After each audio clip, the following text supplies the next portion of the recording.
Welcome to my first vegetable garden. Today I want to show you how you can seed start annual flowers, perennial flowers in seed cells, and then they'll be ready for your garden. They're going to be little plugs that you can just put wherever you want to. This is my perennial bed. It's one of my beds in my garden, and it's really important to have flowering plants in your garden or close to your crops so that it brings in pollinating insects and it'll bring in predator insects. Those are the insects that will eat and kill other insects that really will damage your garden. You want to start these about 8 weeks before they would come outside. These have been growing a little bit longer, 10 weeks. Let me show you how I do it.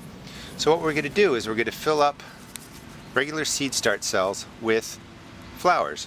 Now you can go to the store, you can buy a cut flower mix, which is a mix of annuals and perennials. You can buy a fragrant mix, same thing, mix of annuals and perennials, or you can buy a pack that's just that's just specifically perennials. And the reason you might want to grow perennials is because once you plant them, they're established and they're going to come back year after year.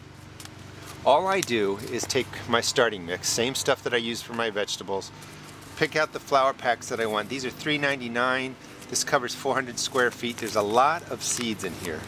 What you want to do, I've opened this, so be careful, but before you would open it, turn it upside down and shake it. You want to get all the smaller seeds and all the seeds mixed up.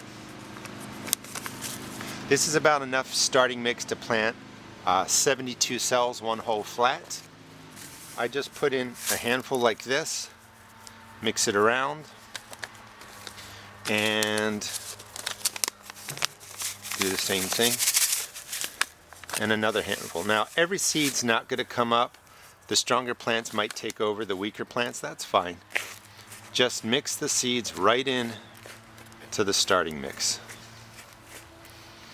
And then I don't thumb pack these. That's kind of a technique I use for the vegetables, but I just drop the starting mix in. It doesn't matter if they're at the bottom. This is a nice loose mix. You're just dropping it in, and that's it.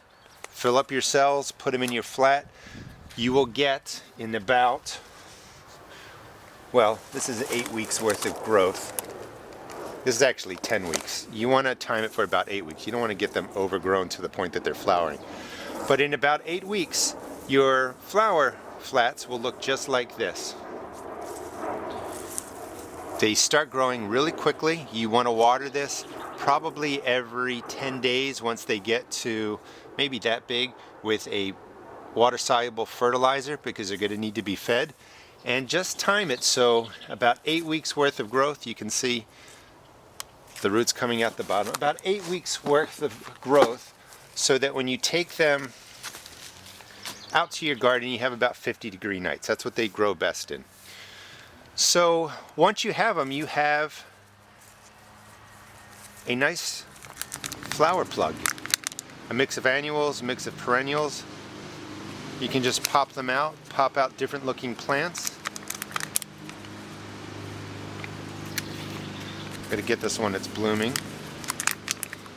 And really, for pennies a plug, you now have flowers for your garden. You can drop containers around your vegetables. They will, of course, flower and grow. They will bring in those beneficial insects, the pollinators and the predator insects.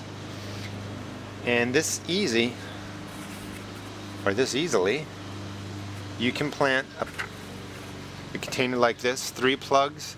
That's plenty of space for these to grow and mature, and they will flower. They will bring in the good insects to your garden. You can also put them, right into your garden. This is one of my perennial beds that's smack dab in the middle of everything, and I've got mostly baby's breath, purple coneflower, and I forgot the name of the other annuals, but they're seeding annuals, so they seed a whole lot, so I get lots of flowers, regular plants that come back year after year, and it really does bring in the butterflies, it brings in bees, it brings in all the good insects. Let's see if I can put this down without smashing anything. But, for a couple of bucks for the flower packets, you're going to get 72 plugs that you can put out through your garden. It's a great way to save money, like I said.